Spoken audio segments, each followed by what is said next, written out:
শুভ সকাল বন্ধুরা, তোমরা সবাই কেমন আছো? আশা করি ভালো আছো। আমিও ভালো আছি। বড়দেরকে প্রণাম ও ছোটদেরকে ভালোবাসা জানিয়ে আজকের ব্লগটি আমি এখান থেকেই শুরু করছি। ঘুম থেকে উঠে প্রথমে আগে বাইরে যা কাজ ছিল সব কমপ্লিট করে তারপর আমি একবারে স্নান টান করে ঘরে এসে দেখি আমার ছেলে এদিকে উঠে গেছে। তো ওরও ঘুম শেষ হয়ে গেছে।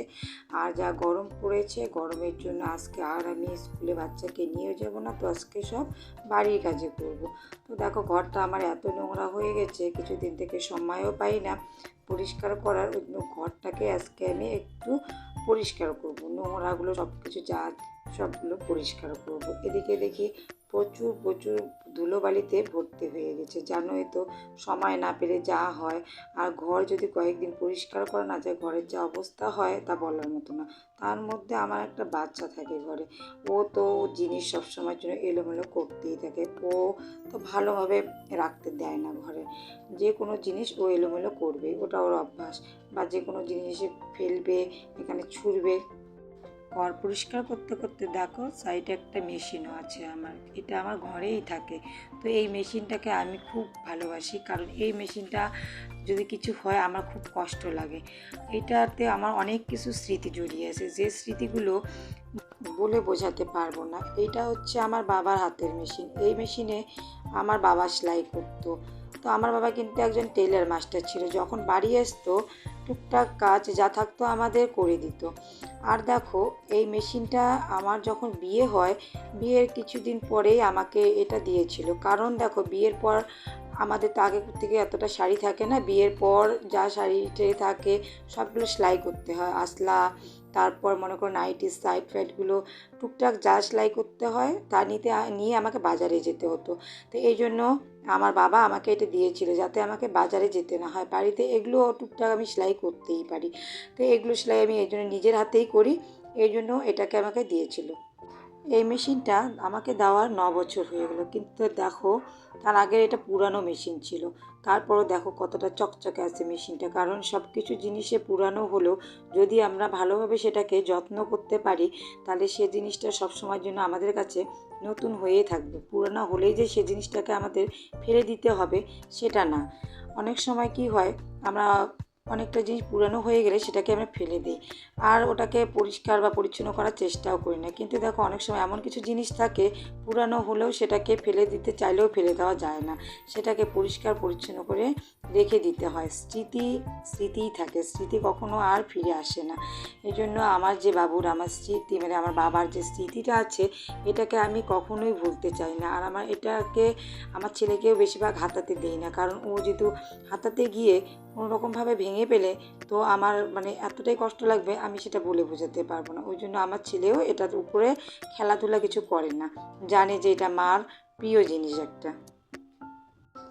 দেখো এদিকে আবার আমার ছেলে চলে আসছে, এসে বলতেছে মা তুমি কি করছো? আমি বললাম যে বাবা এগুলো নোংরাগুলো পরিষ্কার করছি, তুমি এখানে থাকো না, কারণ থাকলে পরে ধুলোবালিতে তোমারও আবার কাশি সর্দি লাগবে। তারপরে ও ওখান থেকে যাচ্ছে না। যাই হোক, বাচ্চারা তো জানোই যে এইসব জিনিস বাইরে, ভিতরের জিনিস বাইরে বের করলে ওরা কতটা দুষ্টুমি করে। একটা যদি হাত থেকে পড়ে যায় সেটা ভেঙেও যেতে পারে। এই জন্য বললাম বাবা তুমি এখান থেকে চলে যাও। আর দেখো ভিতরে যতই আমাদের পরিষ্কার এগুলো থাকুক না কেন, ভিতরের মধ্যে দেখবে নোংরা অটোমেটিকলি হয়ে যায়। মানে এমনি কীরকম করে যে হয়ে যায় সেটাও আমরা বুঝতে পারি না। মাঝে মাঝে এগুলো যদি আমরা পরিষ্কার না করি তো এগুলো এভাবেই থেকে যায়। আর হঠাৎ করে হাত দিবা বা কোনো কারণে নেওয়ার সময় খুব অসুবিধা হয়ে যায়। এই জন্য দেখো এগুলো পরিষ্কার করতে করতে এর মাঝখানে আমি একটা জিনিস খুঁজে পেলাম, যেটা আমার খুব পছন্দের জিনিস ছিল। কারণ বিয়ের আমার ঠিক 1 বছরের প্রেজেন্টেশন বলতে গিফট, আমার হাজব্যান্ড এটা আমাকে ঠিক বিয়ের 1 বছর যখন হয় ঠিক তখনই আমাকে এটা গিফট করেছিল। তা এটা অনেক দিন ধরে আমি বের করি না বা খুঁজেও পাচ্ছিলাম না। দেখি এখন ওটা পরিষ্কার করতে করতে শোকেসের নিচটা ওটার ভিতরেই দেখলাম যে ওটা পড়ে আছে। তো ওটা আমার খুবই ভালো লাগে আর আমি খুব ভালোবাসি। আর ছেলেকেও ওটা দেখাই না, কারণ ওটা দেখালে পরে যেহেতু কফি কাপের মধ্যে সব স্মৃতি ফটোগুলো দেওয়া আছে, তো ও পারলে ওটাকে নেবে। মানে একবার যদি হাত থেকে পড়ে যায় তো ভেঙে যাবে। তো ভেঙে গেলে তো জানোই যে আর ওটা কোনো কাজেও লাগবে না। এই জন্য আর ওকে ওটা দেখাই না, আমি ওটা চুপি ছেড়ে রেখে দিলাম ভেতরেই। এগুলো জিনিস নষ্ট হলে পরে আর কিন্তু হবে না, বা নিলেও পরে ওই সময়ের যে স্মৃতিটা সেটা কিন্তু আর থাকবে না। এই জন্য আমি ওটা ছেলের সামনে খুব বের করি না, একটা যত পারি ওকে দেখাই না, মানে আগের যে কোনো জিনিস থাকলে ওকে দেখাই না, কারণ ও দেখলে পরে ওই জিনিসটা নেওয়ার জন্য খুব আগ্রহী হয়ে ওঠে। আর দেখো এদিকে আমার সমস্ত কাজ করতে করতে পুরো ক্লান্ত হয়ে পড়ছে। আর দেখো এটা হচ্ছে আমার বাবা, যাকে আমি এতটাই মিস করি, যার জন্য আজকে আমি পৃথিবীতে আসতে পেরেছি। আমার বাবাকে আমি এতটাই ভালোবাসি, আর প্রতিটা মুহূর্তে মনে হয় আমার বাবাকে আমি খুব মিস করতেছি। আর আমার বাবাকে দেখো, বাবার ফটোটাকে আমি কিন্তু প্রতিদিন ধূপ দিই, মানে প্রতিদিন দিই। কারণ কেন দেখো, বাবাকে আমি তো আর কোনোদিনও পারবো না, বাবাকে কোনোদিনও আমি একটু খাওয়াতেও পারবো না, কারণ বাবা তো মানুষের সবসময়ের জন্য থাকে না জানি, কিন্তু একটা সময় থাকে যে সময়ে সবার বাবা যায় চলে, কিন্তু আমার সময়টা সে সময় ছিল না। সে সময় আমার বাবা আমাকে ছেড়ে চলে গেছে। আমার বিয়ের ঠিক 1 বছরের মাথায় আমার বাবা আমাকে ছেড়ে চলে গেছে, কিন্তু আমি চাইনি যে আমার বাবা সে সময় আমাকে ছেড়ে চলে যাক। বাবা আমার সাথে থাক। বাবা বলেছিল, তোমাকে আমি বিয়ে দিচ্ছি জন্যে এই নয় যে তোমার হাত আমি ছেড়ে দিচ্ছি, তোমার হাত আমি ধরেই থাকবো। ভাবো না যে তোমাকে আমি কোথাও বিক্রি করে দিচ্ছি, এরকম না, তোমাকে আমি কখনো ছাড়বো না। কিন্তু সেই বাবা কথা রাখতে পারেনি, আমাকে ছেড়ে সে কোথায় চলে গেছে আর সেটা আমি আর বলতে পারবো না। মানে বলতে বলতে চোখ দিয়ে যেন আমার জল চলে আসলো। মানে আমি এতটাই আমার বাবাকে মিস করি, তোমরা সবাই বুঝতেই পারছো। দেখো সবার যার যার বাবা আছে, তারা বাবার সঙ্গে কখনো খারাপ ব্যবহার করো না। বাবা মা যারা বড় আছে তাদের সঙ্গে কখনো খারাপ ব্যবহার করো না, তারা কিন্তু চিরদিন বেঁচে থাকে না, বা আমরাই কিন্তু চিরদিন বেঁচে থাকবো না। আমার তো বাবা মরে গেছে, যেহেতু বাবা নেই, আমার শ্বশুরমশাইকে আমি কিন্তু সেই প্রাধান্যটা দিই, যে বাবার জায়গাটা দিয়েছি। কিন্তু দেখো শ্বশুর শাশুড়িকেও দেখা আমাদের কর্তব্য, দায়িত্ববোধের মধ্যে পড়ে। তাদেরকে ছেড়ে কোথাও চলে যাওয়া বা ওদেরকে কষ্ট দিয়ে কোনো কিছু করা, সেটাও কিন্তু আমাদের বোধের মধ্যে পড়ে না। আমার তো পড়ে না, এখন কার পড়ে জানি না। দেখো আমি এদিকে সব কিছু গোছাতে গোছাতে এমন কিছু জিনিস পেয়ে গেলাম, যার জন্য তোমাদেরকে দেখিয়ে দিলাম যে শ্যাম্পুগুলো। আমার ছেলে যা দুষ্টু, কোথায় কোথায় কোন জিনিস লুকিয়ে রাখে তা আমি জানি না। শ্যাম্পুর পাতাগুলো ও লুকিয়ে রেখেছিল, আমি পরিষ্কার করতে করতে শ্যাম্পুর পাতাগুলো পেয়ে গেলাম, অনেকগুলো পাতা ছিল।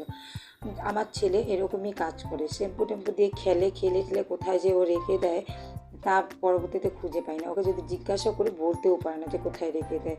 আর দেখো এদিকে পরিষ্কার করতে করতে দেখো আমার হাত থেকে একটা কাইসের বাটি পড়ে ভেঙে গেল।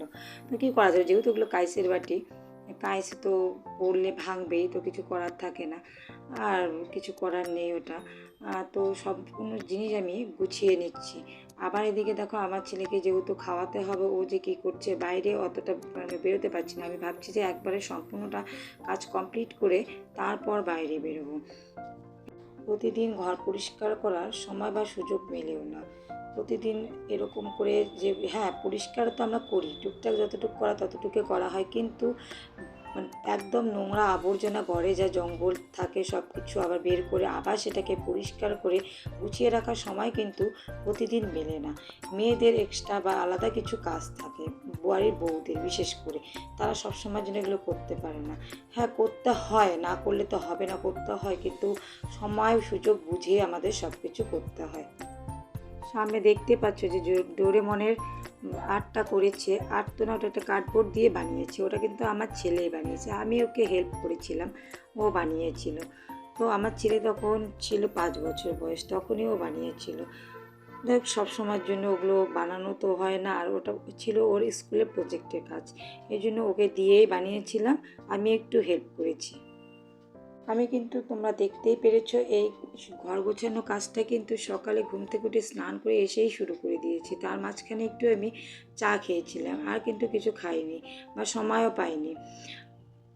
আমার কাছে কিন্তু আর বেশি সময়ও নেই, কারণ আমার ছেলেকে আবার খাওয়াতে হবে, ওকে না খাওয়ালে ও ওইভাবেই থাকবে। আর স্নানও করাতে হবে, কারণ ওর কাজগুলো তো এদিকে দেখতে হবে। যাই হোক এদিকে আমি এদিকে যেহেতু ঘরে কাজ করছি, এদিকে দেখি বাইরে বের হয়ে মা রান্না বসিয়েছিল। তো যেহেতু মা রান্না বসিয়েছে, আর তখন আমি আর কিছু না বলে এসে আবার আমি কাজে ধরলাম। কারণ দেখো যেহেতু কাজে ধরছি, একদিনে কমপ্লিট না করলে ওটা আবার ওইভাবেই ঘরের কাজটা থেকে যাবে। আর দেখো যেহেতু স্কুলে বাচ্চাকে নিয়ে আমাকে আসতে হয় যেতে হয়, সময়ও হয়ে উঠবে না। তোমরা দেখতেই পারলে আজকে শুধু আমার রুমটাকেই পরিষ্কার করলাম, সব কিছু মুছে সব জিনিস বের করে আবার মুছে টুছে রেখে দিলাম। আবার যেহেতু আমার বাবা মায়ের রুমটা আছে ওটাও কিন্তু আমাকে পরিষ্কার করতে হবে, তবে আজকে করব না। তাহলে বন্ধুরা দেখো, মোটামুটি ঘর গোছানো আমার কমপ্লিট হয়ে গেছে। তো আমি এখন ঘর মুছবো, ঘরটা মুছলেই মোটামুটি আমার কাজ শেষ, তারপর আমি ফ্রেশ ট্রেশ হবো। দেখো এদিকে আমি ঘরটাকে মুছে নিচ্ছি, যেহেতু দেখলে নোংরাগুলো পরিষ্কার করলাম, ঘরটা না মুছলে তো ভালো লাগবে না, আর পায়ে লাগবে নোংরাগুলো, এই জন্য আমি ঘরটাকে ভালো করে মুছে নিচ্ছি। যেহেতু আমাকে দেখো তোমরা যে আমি একটাই বাড়ির বউ, বাড়িতে থাকি, আর এই জন্য আমাকে কিন্তু সম্পূর্ণ ঘর টর বা এই ঘর আমার হচ্ছে শ্বশুরমশাইয়ের ঘর বা আমার যে দেওর আছে তার ঘর পরিষ্কার করতে হয়। ও বলতেই ভুলে গেছি যে তোমাদের দাদাভাইরা কিন্তু দুই ভাই, ওরা দুই ভাই, আমরা বাড়িতে থাকি আর ওরা কিন্তু বাড়িতে থাকে না, ওরা কোচবিহার শহরেই থাকে। তো যেহেতু ওরা শহরে থাকে এই জন্য ওদের ঘরটাও কিন্তু আমাকেই পরিষ্কার করতে হয়। এদিকে দেখো আমার কাজ শেষ হয়ে গেল। তো দেখো এখন কতটা আমাকে শান্তি লাগছে, মনে হচ্ছে আমার কতটা বোঝা আমার উপর থেকে নেমে গেল। আর দেখো এদিকে ছেলে তো কি করছে জানি না, যেহেতু ওকেও আমাকে খাওয়াতে হবে, এখন আমি ফ্রেশ হয়ে ওকে খাওয়াবো। ওর যদি মন ভালো থাকে তো ভালোভাবে খেয়ে নেয়, আর যদি মন ভালো না থাকে তো এতটাই যুদ্ধযাত্রা করে খাওয়াতে হয় ওকে, মনে হয় আমি কতটা যুদ্ধ করছি, আর বিরক্ত বোধ হয়ে যায় আমার। প্রতিদিন এভাবে কাউকে খাওয়ানো এতটাই খারাপ লাগে বা বিরক্ত বোধ হয়, এই জন্য আর ভালো লাগে না। আমার খাওয়া তাড়াতাড়ি হয়ে যায়, কিন্তু একে খাওয়াতেই আমার অনেকটা টাইম লাগে, মানে ওকে খাওয়াতে মোটামুটি আমার 1 ঘন্টার মতো লেগে যায়। খাওয়া শেষ করে আমি ঘরে চলে আসলাম। কি করবে এখন? দেখো আমার ছেলে ঘুমাবে। আজকে কেমন লাগছে ঘরটা? ভালো লাগছে? খাওয়া দাওয়া আমরা করলাম, তোমাদের সবাই দেখতে পারলে। তো এখন আমরা বলতে আমার ছেলেকে এখন ঘুমিয়ে দিব, ঘুমাবে। আপনার ভিডিওটা বাড়াবো না,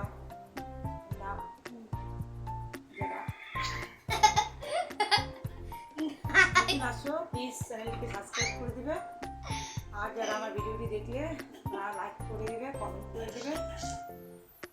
বাই বাই।